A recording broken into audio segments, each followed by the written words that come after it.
Alors, bonjour à toutes et à tous. On se retrouve pour un nouvel épisode sur notre balado Le Café Molière, du théâtre Cirque Molière. Et pour cet épisode, c'est assez spécial parce qu'on est dans la salle de spectacle du théâtre. Dommage pour vous, vous n'y êtes pas.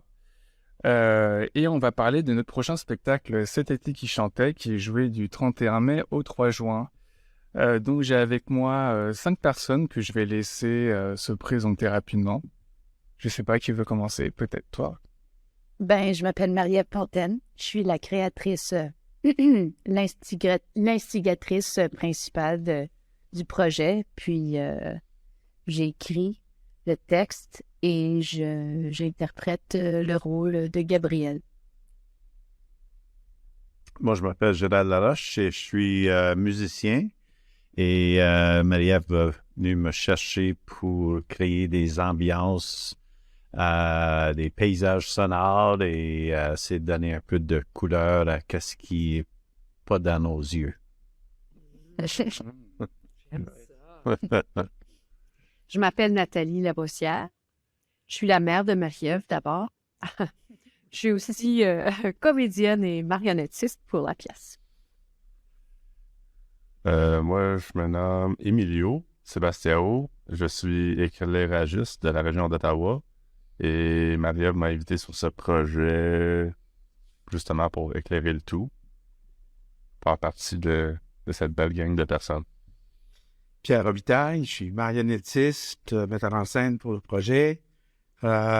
Puis la fille aux grands yeux bleus qui interprète Gabriel est venue me chercher par le chino du cou en disant « Ça te tente-tu? » Comme j'avais déjà travaillé avec elle, j'avais fait ça. J'ai dit oui. Je suis même pas sûre que je t'ai demandé si ça te tentait. Je t'ai juste dit « Ah, je suis un peu perdue dans mon projet. » Puis on s'est mis à parler. Puis là, ça s'est imposé de soi, je crois. Tout était déjà inspiré. Première phrase. « OK. J'ai une idée. » OK, t'es embarqué, je pense. Est-ce que tu pourrais continuer sur cette histoire, justement, pour revenir un peu sur la création du projet? La genèse de toute la patente. Oui. Alors, moi, je suis originaire de Winnipeg, de Saint-Boniface. Ça fait depuis que je suis petite que je croise le nom de Gabrielle Roy, grande autrice de chez nous. Et quand j'étais ado, ma première job, c'était d'être guide-interprète dans sa maison. Alors, je racontais sa vie aux touristes. Puis, dans les moments d'accalmie, on lisait son œuvre. Fait qu'à un moment donné, puis ma mère est marionnettiste, donc merci maman. Et puis, quand j'ai lu un de ses livres qui s'appelle « Cet été qui chantait », j'ai intuitivement pensé que ce serait le fun d'essayer de faire reproduire l'univers en marionnettes et en images. Puis c'est là-dedans que je me suis lancée de plein pied avec cette équipe-là. C'était de partir de l'univers du livre pour créer une œuvre scénique. Puis je pense qu'une grande partie de ce qui a créé un momentum pour la création du projet, c'est les gens qui ont fait partie de l'équipe, qui sont arrivés avec leur enthousiasme ou leur sensibilité, puis qui m'ont validé dans l'intuition de faire ce projet-là en marionnette. Et alors, est-ce que les personnes qui t'ont rejoint et qui sont avec nous pourraient nous raconter comment est-ce qu'ils ont décidé ou comment ils ont été happés par ce projet, justement? Tantôt, comme Marie-Ève le dit un peu, Ouais. elle a commencé à me parler, je la connaissais, j'aimais sa façon d'être, de travailler comme comédienne, puis tout ça. Puis quand elle a commencé à me parler, dans ma tête, ça s'est mis à faire comme avec des petits un petit peu d'artifice autour. Fait que je la regardais comme ça, puis exactement comme elle a dit, je pense que j'avais des idées, puis tout ça, maintenant, c'est devenu, pour moi, c'était de soi, puis j'avais toujours dit à Marie-Ève que je voulais travailler avec elle après ce qu'on avait fait, parce que l'expérience avait été vraiment bien. Fait que pour moi, après ça, c'était tout naturel, là, puis c'est ça, la suite m'a prouvé que j'avais une bonne intuition. Et aussi tomber en amour avec les autres personnes autour de la table, je pense. Oui, absolument. Ben oui, c'est ça. Le jello a pogné. Oui, le jello a pogné plus que le jello. La mayonnaise, en fait. Toutes les affaires qui font monter, exploser, ça a tout fonctionné. La meringue, c'est merveilleux, puis c'est ça. Plutôt meringue ou mayonnaise? C'est pas pareil. Hein? Non. Mais la meringue monte, tu la cuis pour qu'elle fige. La mayonnaise, si elle prend, c'est merveilleux. Si elle prend pas, c'est de la merde. Mais nous autres, elle prend. Fait que, oui. Puis c'est ça, c'est que je connaissais pas Gérald avant qu'elle me présente. Mais quand j'ai rencontré Gérald, j'ai eu la même explosion dans la tête. Même chose pour Nathalie, sa mère marionnettiste. Puis tout nouvellement, Emilio, qui avec cette espèce de stature de dandy, comme quelque chose qui passe dans sa tête, c'est des explosions, tu sais. Puis Denis, que dire de Denis, l'autre dandy, ce merveilleux dandy raffiné, qui lui aussi, quand tu y parles, tu sens ses cheveux qui bouclent davantage. Et là, il se passe quelque chose. Oui, Denis, Fait que- qui est notre scénographe, qui n'est pas autour de la table, mais qui est digne de mention. Très, très, très En fait, toute spécial. personne qui est là-dessus, même Samantha qui vient, Samantha qui vient d'arriver aussi, tu sais. Fait que non, c'est tous les gens qui gravitent autour me confortent et me confirment que j'ai choisi le bon pot de mayonnaise. La prendre le servant. Et toi, Gérald, est-ce que toi aussi, tu as eu de l'électricité dans l'air, dans les cheveux? Ou comment ça s'est passé? Oui, on pourrait dire ça, mais ça a commencé, quand j'y pense, ça a commencé plusieurs années passées. Et j'avais fait un spectacle pour le CGP, puis c'était un camp de... Il appelait ça un camp de survie, mais c'était vraiment un camp pour des jeunes francophones qui se rencontrent, puis ils vivent plein d'expériences. Puis moi, ils m'ont embauché pour faire un spectacle dans un petit abri qui était juste à côté d'une rivière. Puis c'est vraiment une place là où j'ai grandi. Puis là, le spectacle, c'est quand la lumière baisse, puis on entend les oiseaux, puis la nature qui commence à se préparer pour la nuit. Puis dans cet endroit-là, la rivière fait une courbe et quand tu fais de la musique, tu as un écho absolument extraordinaire et tu peux jouer avec l'écho. Tu peux la faire aller en boucle.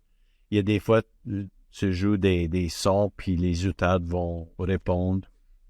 Alors, je faisais ce spectacle-là, puis je me souviens, Marie-Ève était en avant, il y avait plein de gens, puis c'était une expérience extraordinaire pour moi parce que j'avais... la nature, c'était d'autres musiciens que je pouvais utiliser. Puis c'était juste tellement différent comme place. Alors, faites le spectacle. Tout était super, c'était le fun. Quelques années plus tard, j'ai eu un appel, c'est Marie-Ève. Puis elle commence, oui, c'est Marie-Ève Fontaine, je sais pas si tu viens de moi. Puis moi, je la connais depuis qu'elle est toute petite. Puis c'était qu'elle a dit qu'elle avait un projet en tête, puis elle voulait recréer ce qu'elle avait vu. J'ai dit, ouais, pas de problème. Puis j'avais aucune hésitation parce que je connais Marie-Ève puis ses parents. Puis je sais que Marie-Ève, c'est du sérieux, puis ça fonce. Puis alors, moi, j'avais aucun doute.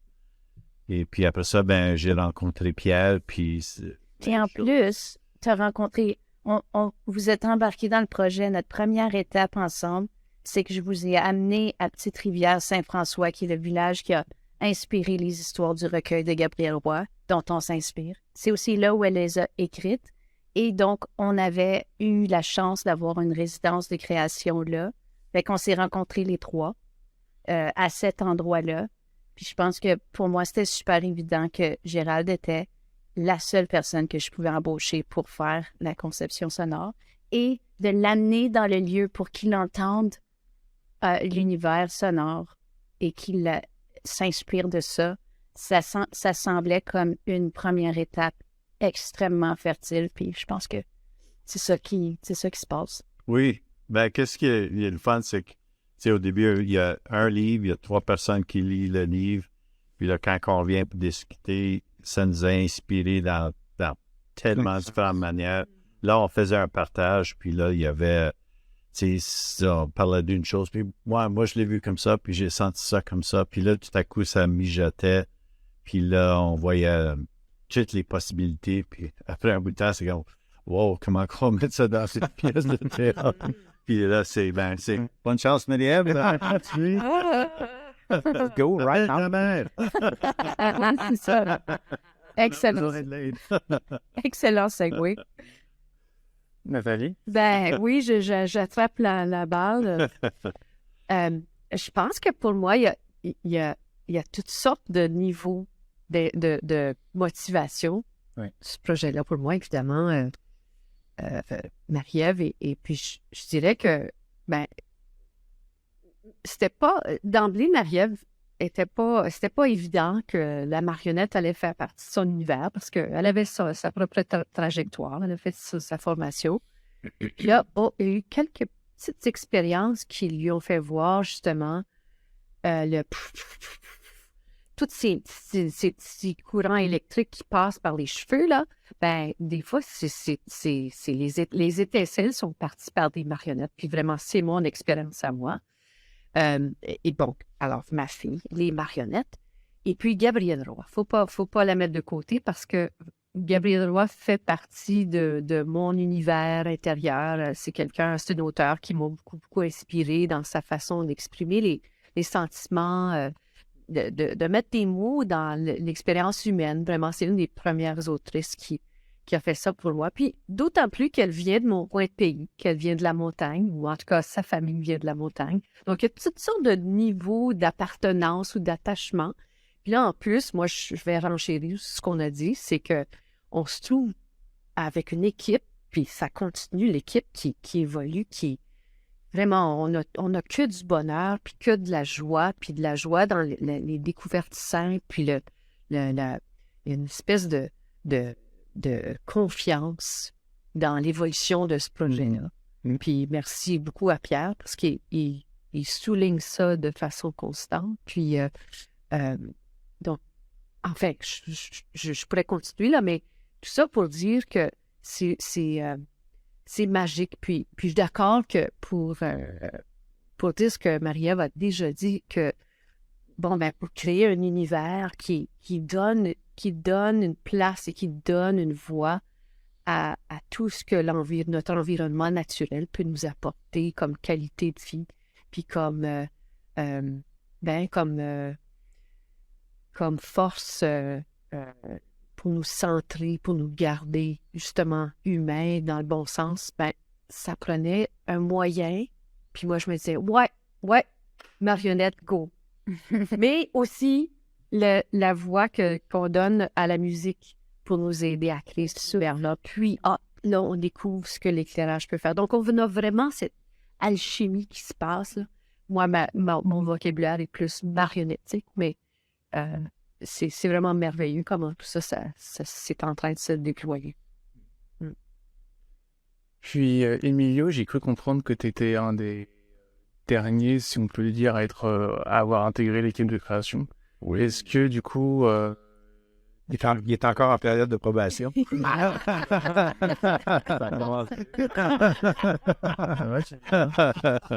parce que à la terre. T'as pris cette tâche justement pour te sentir rassuré. oui, définitivement. Non, je pense que c'était en janvier cette année. Ah, quand même. C'est Marie-Ève m'avait appelé. Puis... Peut-être novembre, genre, mais novembre, oui. comme ça fait pas longtemps. Ça fait pas longtemps, c'est ça. Puis je pense que tu m'as appelé, puis tu me parlais de ton projet. Puis d'ailleurs, comme il y a quelques années, je pense que c'était en 2018, j'ai passé par Winnipeg, puis dans le cadre d'une tournée pour un show qui venait d'Ottawa. Et j'ai beaucoup aimé Saint-Boniface quand je suis resté ici. Puis depuis ce temps-là, je me dis toujours, si j'avais déménagé d'Ottawa, je choisirais probablement Saint-Boniface. Puis ça, c'était comme en arrière de ma tête pendant longtemps.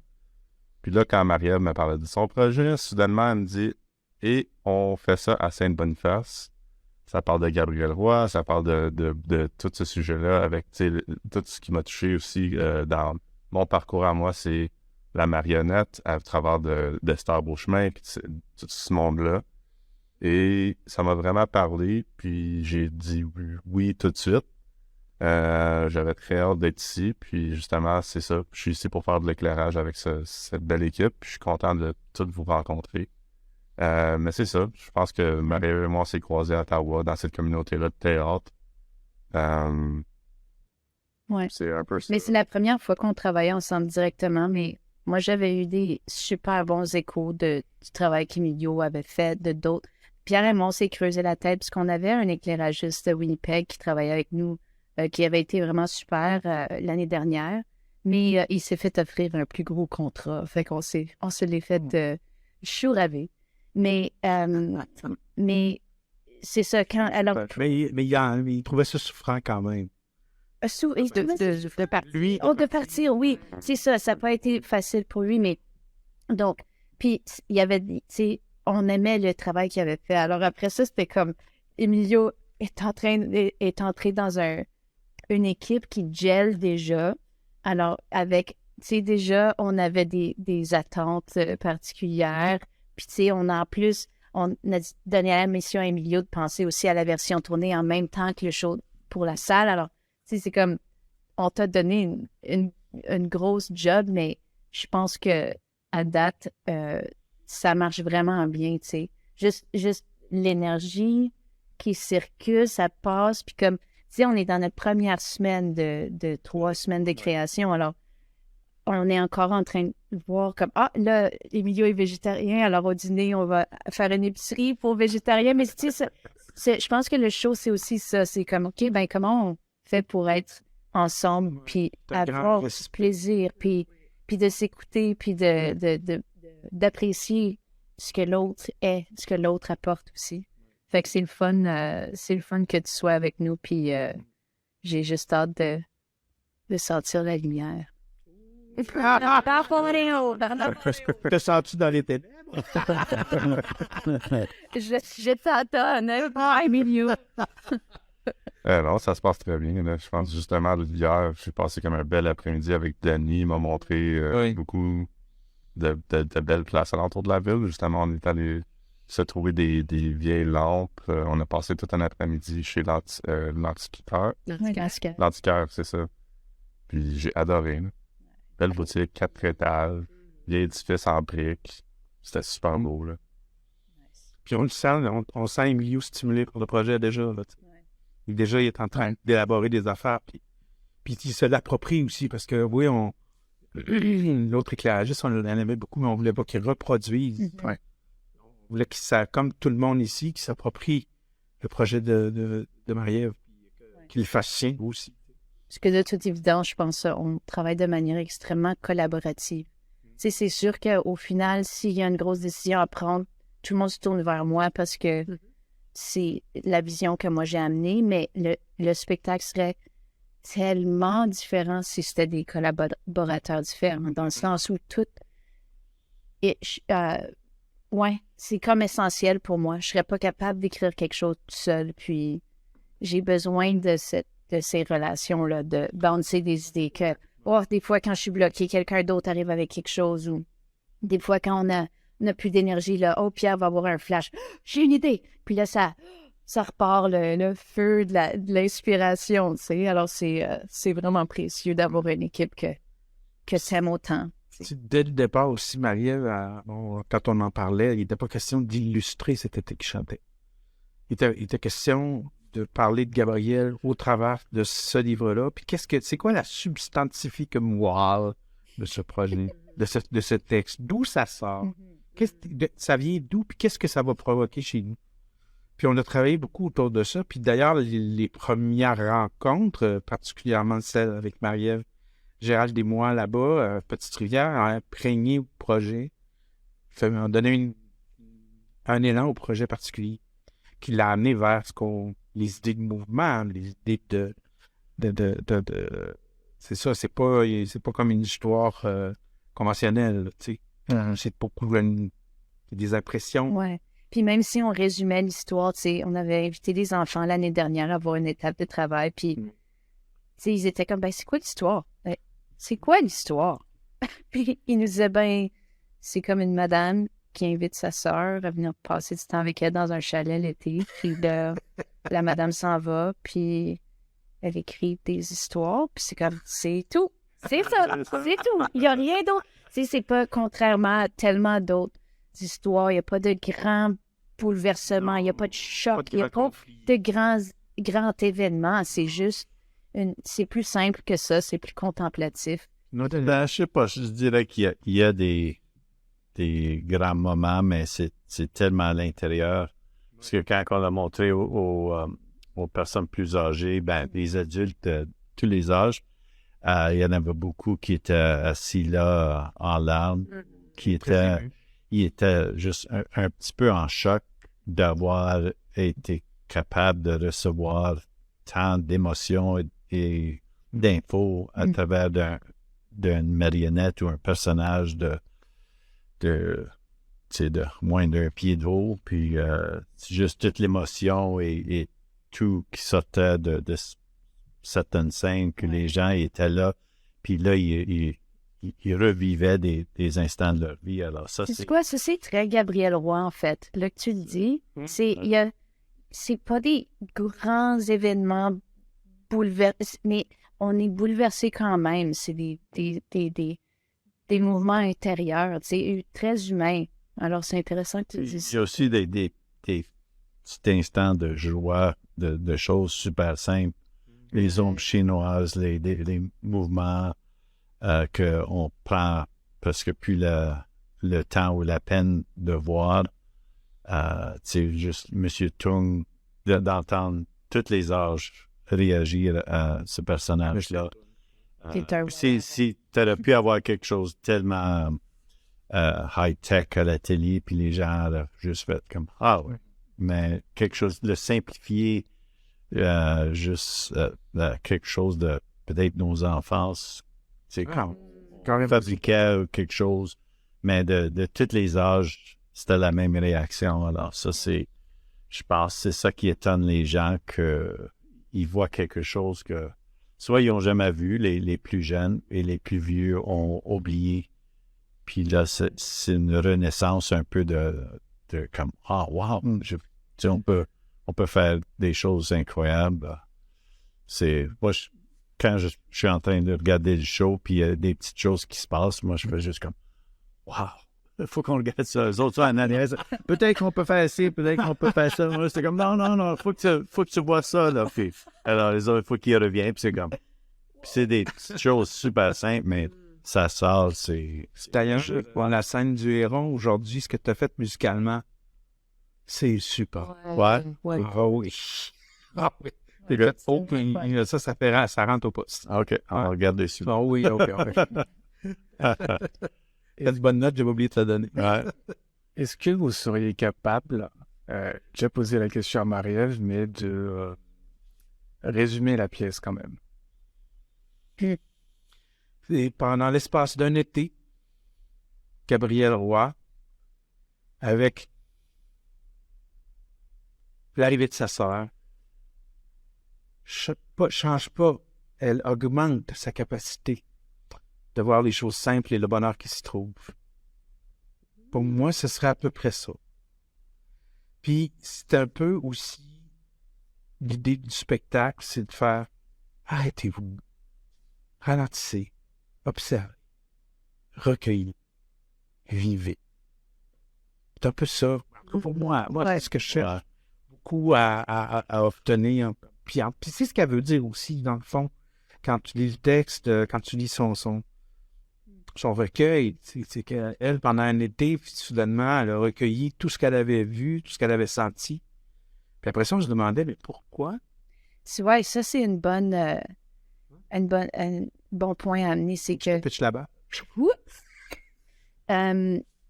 Gabriel Roy écrit ce livre-là suite au décès de sa sœur Bernadette, qui est la marionnette dans notre pièce.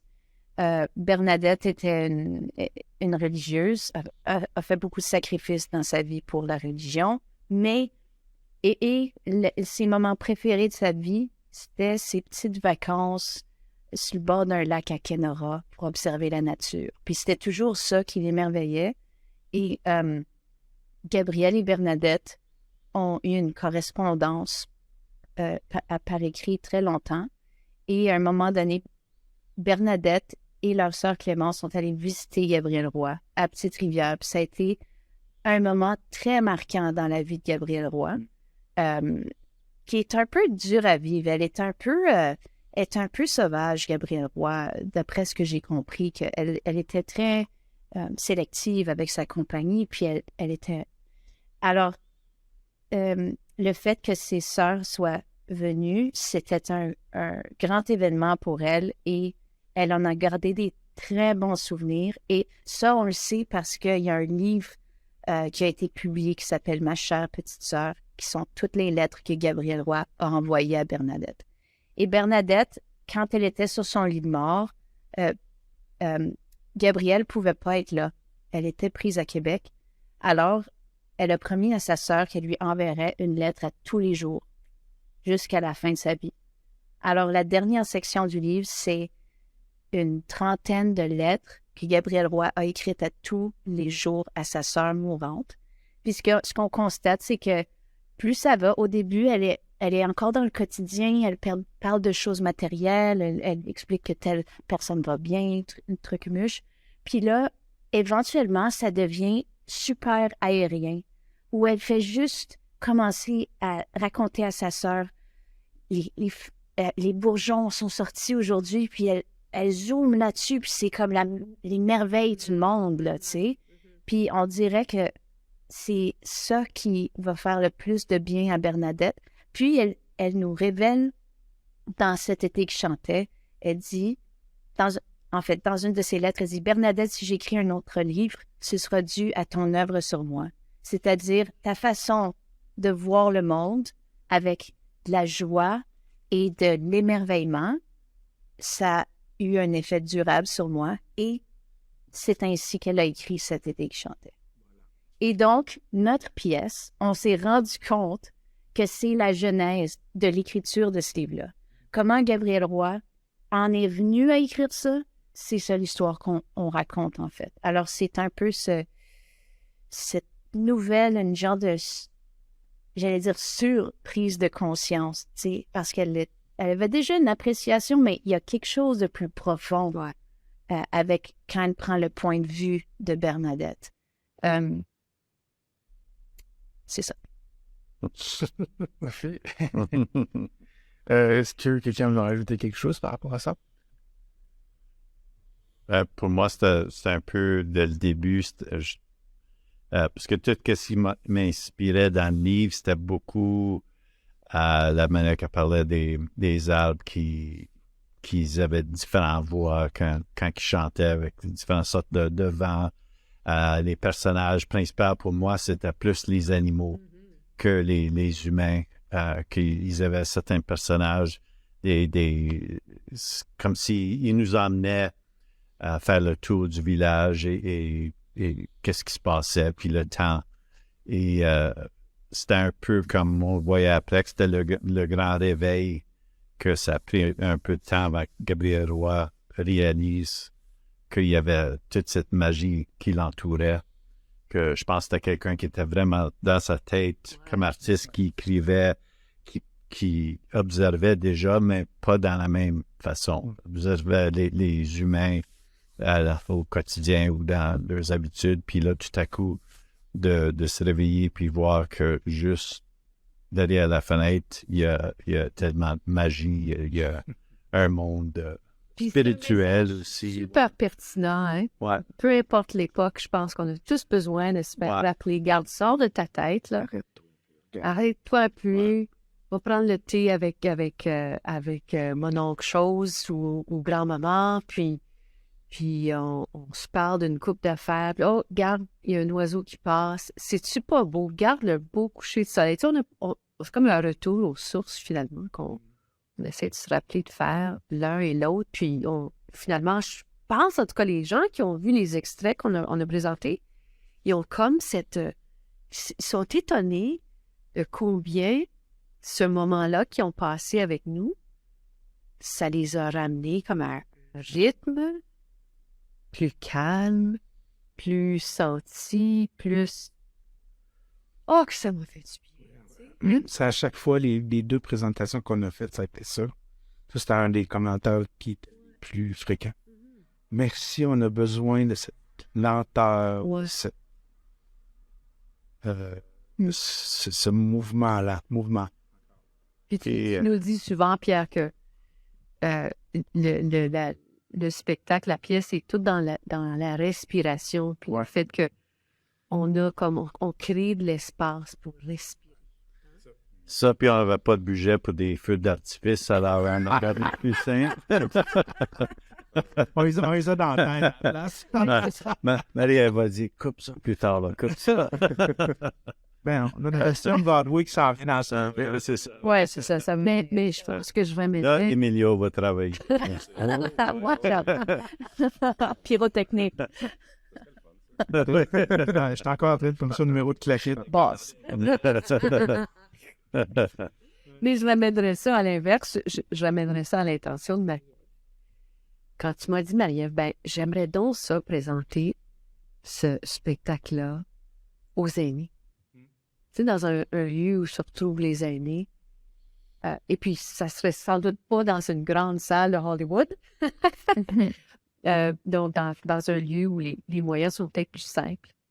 Donc, en tout cas, il y a comme c'est vrai, une volonté que ça soit partagé, mais en quelque part, encore une fois, dans quelque chose d'intime. Ouais, petit public, petite salle, très intentionné, tu sais.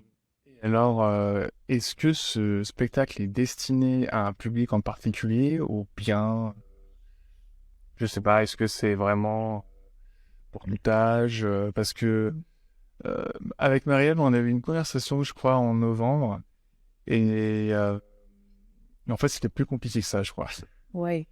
Ben, ce n'est encore parce que moi, ce que je découvre, tu sais, c'est la première production de cette envergure que je mène à bien. Puis, moi, au départ, j'ai pensé aux aînés.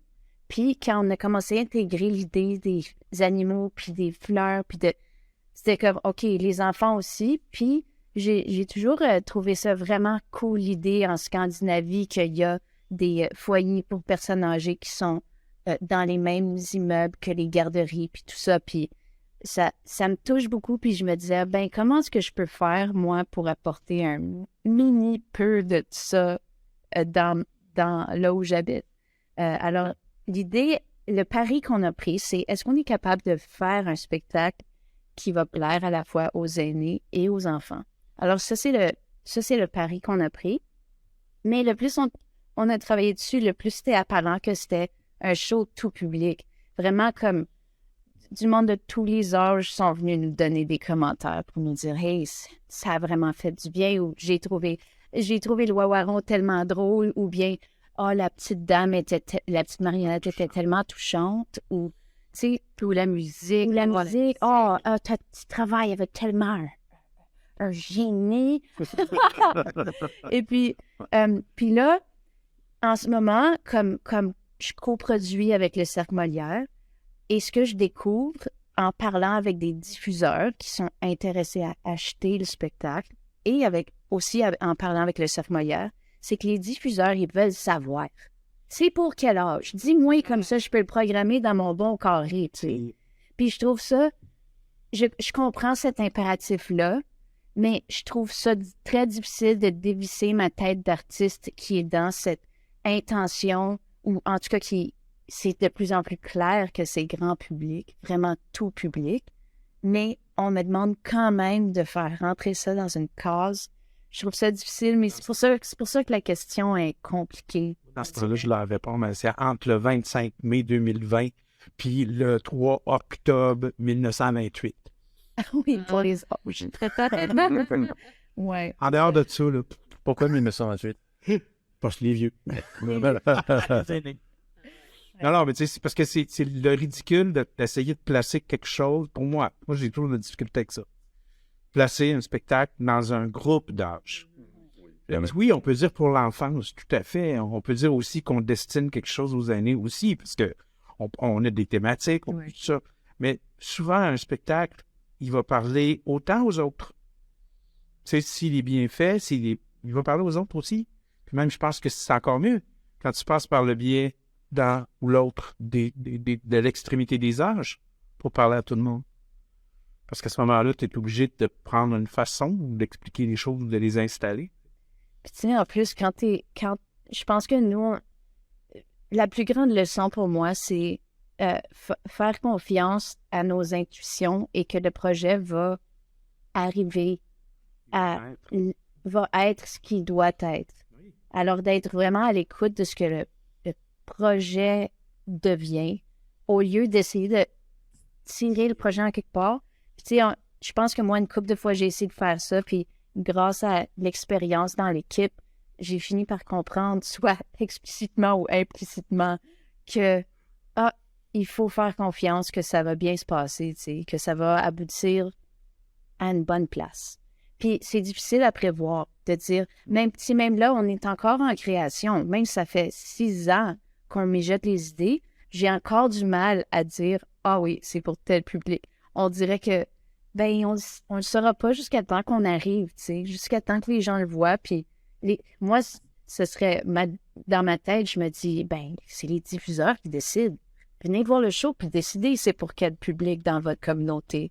Mais moi, c'est comme si j'ai pas envie de me mettre des contraintes qui sont reliées à ça. J'ai envie que l'œuvre soit ce qu'elle est et que les diffuseurs soient ceux qui imposent. J'ai une question peut-être un peu innocente, mais je vais la poser quand même. Quand on dit un spectacle tout public, est-ce que c'est dénigrant pour le spectacle, mon style? Non. Non. Pas pour moi.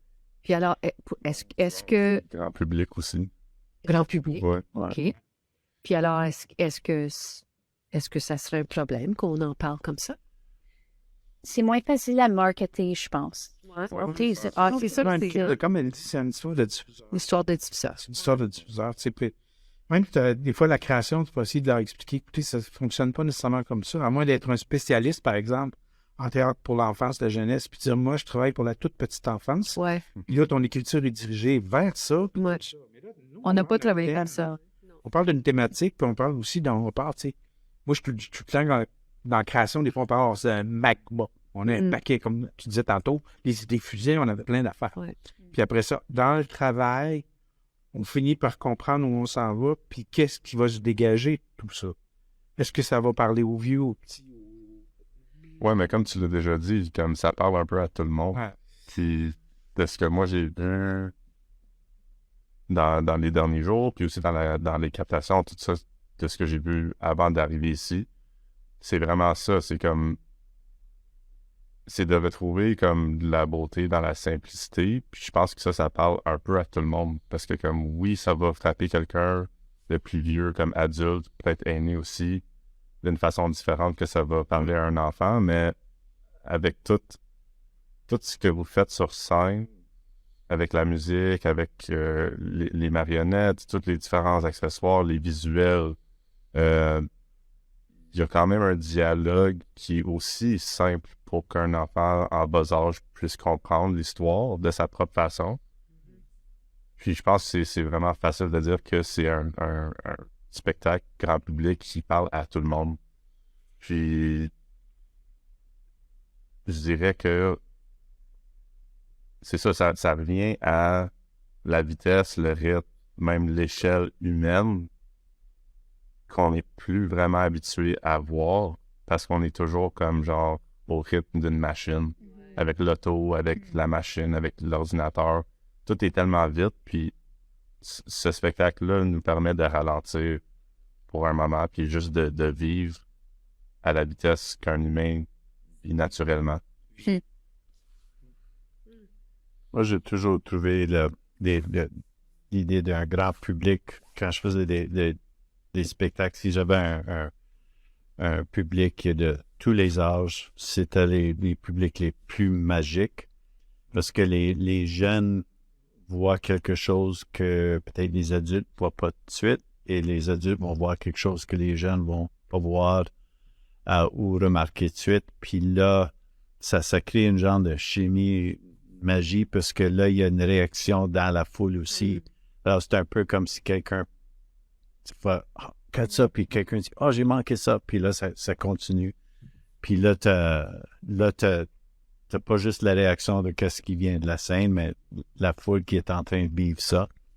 Puis ça, c'était parmi les meilleurs spectacles que j'ai fait parce qu'il y avait tellement de réactions, ça devenait, tu avais cette énergie là là, c'était vraiment le cercle, là, tu le sens sur la scène, puis les gens le sentent.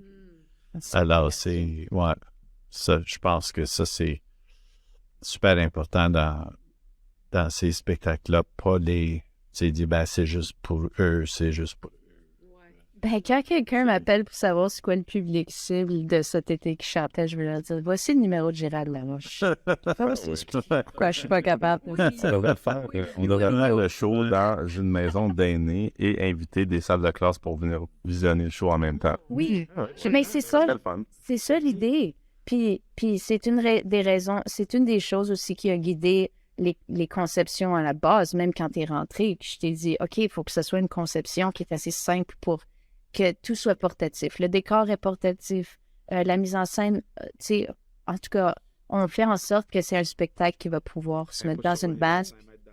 C'est ça, exactement. Alors, c'est une prochaine étape éventuelle.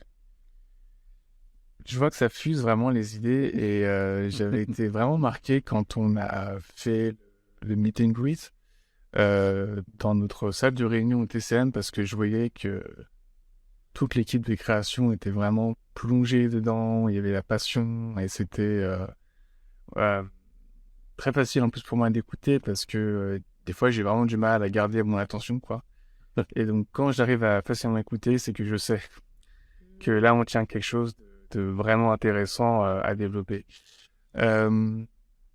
Mariette, tu avais mentionné avec moi l'idée que c'était un théâtre d'images visuelles et que c'était aussi un spectacle en 3 mouvements et pas exactement en 3 actes. Je propose qu'on fasse une petite pause si ça vous va. On souffle un peu et puis ensuite on pourra, si ça vous va, revenir sur ces 3 mouvements en un. Voilà, ça vous va? Absolument. Okay. À tout à l'heure. C'était le Café Molière, un balado du théâtre Sarc Molière en collaboration avec la radio Envol 91 FM. Si vous avez aimé cet épisode, n'hésitez pas à vous abonner sur nos réseaux sociaux.